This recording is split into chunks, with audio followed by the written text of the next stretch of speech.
আলহামদুলিল্লাহ আলহামদুলিল্লাহি ওয়াকাফা ওয়াসসালামুন আলা ইবাদিহিল্লাযীনা ইসতাফা আম্মা বাদ। প্রিয় বন্ধুগণ, আমি আজকে আপনাদের সামনে উপস্থিত হয়েছি একটি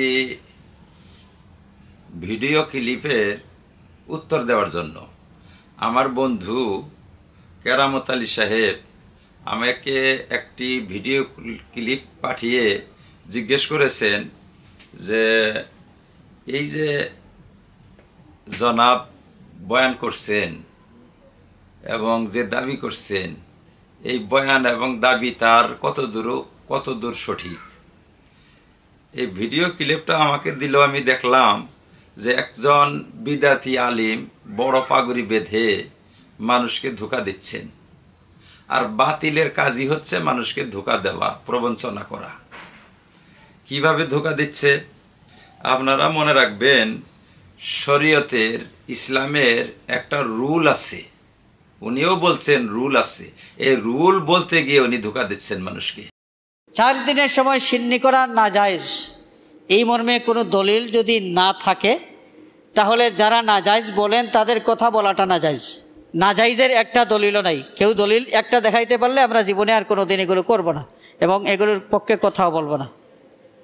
কোনো দলিল নাই নাজায়েজের। দলিল ছাড়া হালালকে হারাম যদি কেউ বলে তাহলে এই লোকটার ঈমান থাকবে না। দলিল ছাড়া কোনো কাজকে নাজায়েজ বলা বা হারাম বলা এটা সম্পূর্ণরূপে হারাম, ঈমান থাকবে না। মানুষ মারা যাওয়ার পর 3 দিনের সিন্নি, 4 দিনের সিন্নি, 4 দিনের সিন্নি, 40 দিনের সিন্নি, 4 দিন আর 40 দিন না, 4 দিনের সিন্নি, 10 দিনের সিন্নি, 20 দিনের সিন্নি, 40 দিনের সিন্নি। সিন্নি করা নাজায়েজ এটা কোন কিতাবে আছে আগে সেটা আমাদের দেখতে হবে। এটা প্রথম একটা বিধান হলো, একটা মূল নীতি হলো, ইসলামী আইন শাস্ত্রের একটা রুল হলো যে কোনো কাজকে অবৈধ বলতে হলে দলিল লাগবে, এটাকে হারাম বলতে হলে দলিল লাগবে। 4 দিনের সময় সিন্নি করা নাজায়েজ, এই মর্মে কোনো দলিল যদি না থাকে তাহলে যারা নাজায়েজ বলেন তাদের কথা বলাটা নাজায়েজ, তাদের এই নাজায়েজ বলাটাও নাজায়েজ। নাজায়েজের কোনো দলিল নেই, নাজায়েজের কোনো দলিল নাই। ইসালে সওয়াব করা হবে, এই সিন্নি করা হয়, মানুষকে খাওয়ানো হয় সওয়াব পাওয়ার জন্য, এই সওয়াবটা দান করা হবে মাইয়িতকে। এই তো সিন্নির নিয়ত তো এটাই থাকে যে মাইয়িত মানুষকে খাওয়াইয়া যে সওয়াব হবে এই মাইয়িতকে সওয়াব দান করা হবে। ইসালে সওয়াব মানুষ করতে পারবে না 4 দিনের সময় আর 10 দিনের সময়, এটা কোন কিতাবে আছে?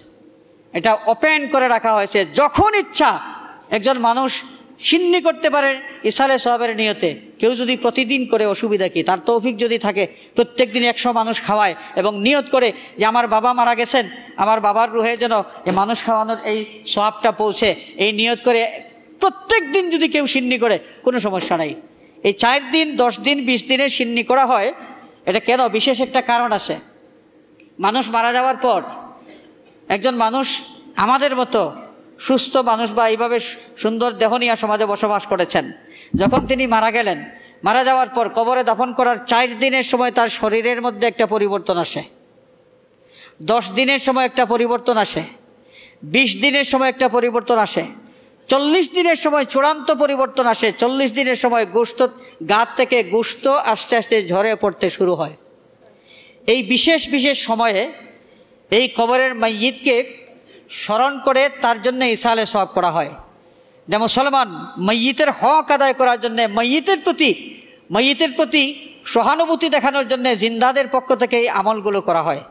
এটা এই যে 4 দিন 10 দিন 20 দিন 40 দিন, আপনি 13 দিনেও করতে পারেন, কোনো সমস্যা নাই। কিন্তু এই যে বিশেষ সময় যেগুলা, এই সময়গুলোর মধ্যে এই মৃত দেহে বিশেষ পরিবর্তন আসে, এই কারণে এই বিশেষ দিনগুলোতে এই মাইয়িতকে বিশেষভাবে স্মরণ করা হয়। নাজায়েজের একটা দলিলও নাই। কেউ দলিল একটা দেখাইতে পারলে আমরা জীবনে আর কোনো দিন এগুলো করবো না এবং এগুলোর পক্ষে কথাও বলবো না। কোনো দলিল নাই নাজায়েজের। দলিল ছাড়া হালালকে হারাম যদি কেউ বলে তাহলে এই লোকটার ঈমান থাকবে না। ইসলামী শরীয়ত যে বিষয়টাকে হালাল করে দিয়েছে, কারো বাবার তালুকদারি কি ধর্মের উপর যে আপনি ইচ্ছা হইলে ওইটাকে হারাম বলবেন আর ওইটাকে নাজায়েজ বলবেন? দলিল ছাড়া হারাম বলা এটা হারাম। দলিল ছাড়া কোনো কাজকে নাজায়েজ বলা বা হারাম বলা এটা সম্পূর্ণরূপে হারাম। চরমভাবে প্রবঞ্চিত করেছেন।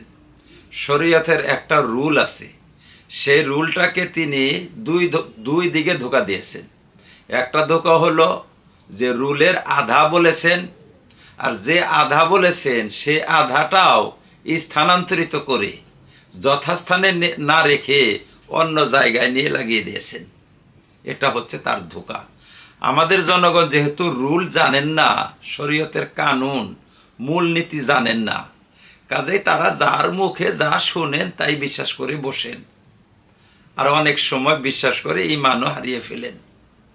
মূলনীতিটা আগে আমি বলি, তারপরে আপনি দেখবেন সে কিভাবে বলছে। মূলনীতি হচ্ছে যে আমরা যে সমস্ত কর্ম করি, এই কর্ম দুই প্রকার।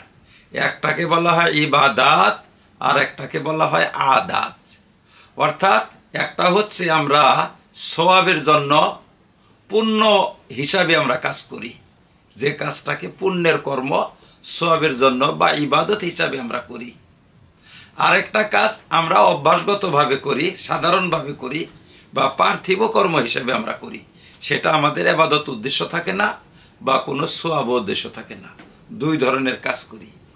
এই দুই ধরনের কাজের জন্য যেটা মূলনীতি ইসলামে রাখা হয়েছে, বিপরীতমুখী মূলনীতি উভয়ের জন্য।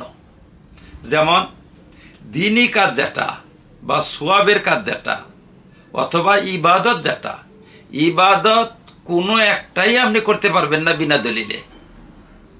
কোনো ইবাদত তখন ইবাদত হবে যখন তার সপক্ষে কোনো দলিল থাকবে। কোরআন ও হাদিস থেকে কোনো দলিল থাকতে হবে।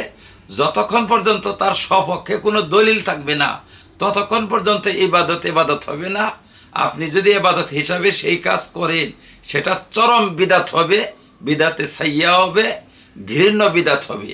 আর প্রত্যেক বিদাতের ঠাই হচ্ছে জাহান্নাম, সেই কর্ম ও কর্মীর ঠাই হবে জাহান্নাম। আর দ্বিতীয়টা হচ্ছে কি? দ্বিতীয়টি হচ্ছে পার্থিব কর্ম বা পার্থিব কর্ম যেটা বা অভ্যাসগত কর্ম যেটা, সেটার বিধান কি? সেইটার বিধান বা মূলনীতি হচ্ছে যে পার্থিব কর্ম মূলত সব বৈধ। পার্থিব বিষয় মূলত সব বৈধ।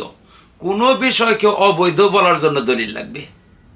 যতক্ষণ পর্যন্ত দলিল না থাকবে ততক্ষণ পর্যন্ত অবৈধ বলা যাবে না, হারাম বলা যাবে না পার্থিব ব্যাপারে। তাহলে আমরা বুঝতে পারলাম উভয় বিষয়ের মূলনীতিটা পরস্পর বিরোধী, একেবারে পরস্পর বিরোধী দলিল, বিপরীতমুখী দলিল। অর্থাৎ দ্বীনি কোনো কর্ম বা ইবাদতকে বৈধ বলার জন্য দলিল লাগবে, আর পার্থিব কর্মকে অবৈধ বলার জন্য দলিল লাগবে। কারণ ইবাদত মূলত সবই অবৈধ। একমাত্র সেই ইবাদতটা আমাদের অনুমোদিত যে ইবাদতের পক্ষে কোরআন হাদিসের দলিল রয়েছে। আর পার্থিব কর্ম সবই আমাদের জন্য বৈধ। একমাত্র অবৈধ সেই কর্ম যে কর্মের নিষিদ্ধ হওয়ার পক্ষে বা যে কর্ম অবৈধ হওয়ার পক্ষে কোরআন হাদিস থেকে দলিল পাওয়া যায়, সেইটা আমাদের জন্য অবৈধ। যেমন ধরুন, আমি এই গ্রামে থেকে ওই গ্রাম, ওই গ্রামে থেকে ওই গ্রাম আমরা হাঁটাচলা করি, রাস্তাঘাট উঠা বসা চলাফেরা করি, আমরা গাড়ি মোটর ইত্যাদিতে আমরা আরোহণ অবতরণ করি।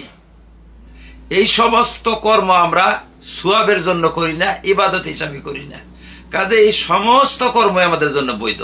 কোনো একটা কর্মকে অবৈধ সাব্যস্ত করতে গেলে দলিল লাগবে। এটা হচ্ছে পার্থিব কর্মের উদাহরণ।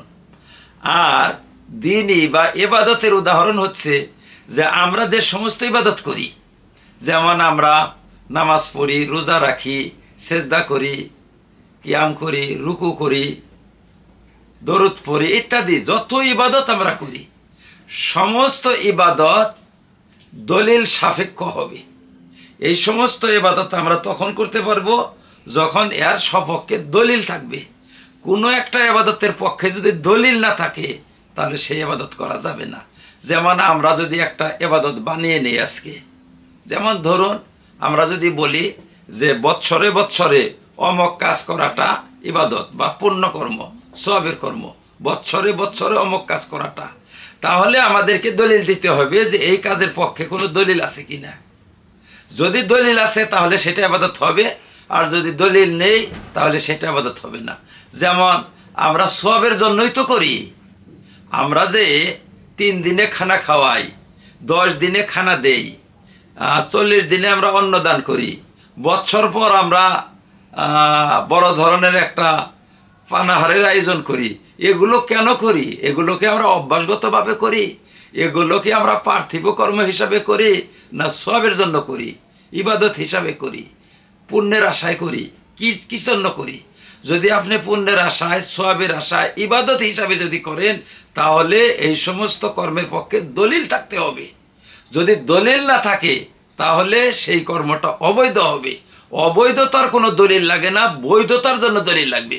এখানে ধোঁকা দিয়েছে এই বক্তা সাহেব, পাগড়ি বেঁধে, বড় পাগড়ি বেঁধে নিয়ে জনগণকে ধোঁকা দিচ্ছেন এখানে, যে অবৈধ হওয়ার জন্য দলিল লাগবে সে বলছে। অথচ অবৈধ হওয়ার জন্য দলিল লাগবে না, বৈধ হওয়ার জন্য দলিল লাগবে। অবৈধ হওয়ার জন্য দলিল লাগবে না। কেন লাগবে না? কারণ এটা হচ্ছে সওয়াবের কাজ, এটা হচ্ছে ইবাদত। ইবাদত অবৈধ হওয়ার জন্য দলিল লাগে না, বৈধ হওয়ার জন্য দলিল লাগে। পার্থিব কর্ম বৈধ হওয়ার জন্য দলিল লাগে না, অবৈধ হওয়ার জন্য দলিল লাগে। এখানে ধোঁকা দিয়েছে।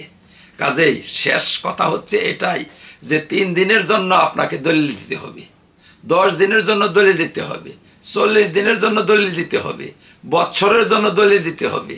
ঠিক তেমন আমরা যে গরু জবাই করে তামজারি করি, এর জন্য আপনাকে দলিল দিতে হবে। দলিল কি দিতে হবে? হয় কোরআনের আয়াত থাকতে হবে এখানে, আর না হইলে আল্লাহ রাসূলের মন্তব্য বা আমল থাকতে হবে। একটা আমল দেখান তো, কিয়ামত হয়ে যাবে এমন একটা আমল দেখাইতে পারবেন না যে আল্লাহ রাসূল সাল্লাল্লাহু আলাইহি সাল্লাম বা সাহাবায়ে কেরাম কোনো ব্যক্তির মৃত্যুর পর 3 দিনের দিন খানার ব্যবস্থা করেছেন, বা 10 দিনের দিন খানার ব্যবস্থা করেছেন, 40 দিনের দিন কোনো খানার ব্যবস্থা করেছেন, বা বৎসরান্তরে এরূপ খাওয়ার কোনো ব্যবস্থা করেছেন।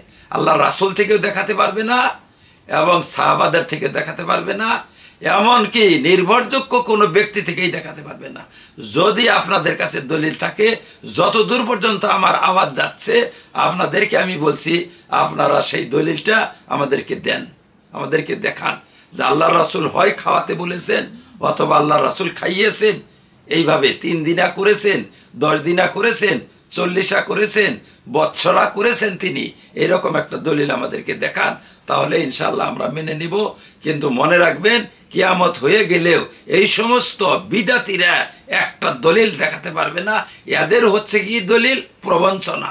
এদের হাতিয়ার হচ্ছে প্রবঞ্চনা, এদের হাতিয়ার হচ্ছে ধোঁকা। এরা ধোঁকা দেয়। এরা বলে কি যে কিয়াম যে না জায়েজ তার দলিল দাও, কিয়াম যে না জায়েজ তার দলিল। আরে বাবা, কিয়াম তো ইবাদত, এটা না জায়েজ বলে দলিল দিতে হবে না, জায়েজ বলে দলিল দিতে হবে। জায়েজের দলিল না থাকলেই সেটা না জায়েজ। ঠিক তেমন 3 দিনিয়া, 10 দিনিয়া, 40 দিনিয়া এটা ইবাদত, ইয়ার সপক্ষে দলিল না থাকলেই এটা না জায়েজ হবে। কাজে যদি দলিল আছে আমাদেরকে দেখাও, ইনশাআল্লাহ আমরা মেনে নেব। আশা রাখি আপনারা এই ধোঁকাবাজের ধোঁকা আপনারা বুঝতে পেরেছেন, প্রবঞ্চনাটা আপনারা ধরতে পেরেছেন। এরূপ প্রবঞ্চক, এরূপ ধোঁকাবাজদের কথা আপনারা কখনো শুনবেন না। আশা রাখি আপনারা আমার কথা বুঝতে পেরেছেন, আপনারা আমলের চেষ্টা করবেন। আল্লাহ পাক আমাদেরকে কথা অনুসারে আমল করার তৌফিক দান করুন। আমিন। ওয়া আখিরু দাওয়ানা আনিল হামদুলিল্লাহি রাব্বিল আলামিন।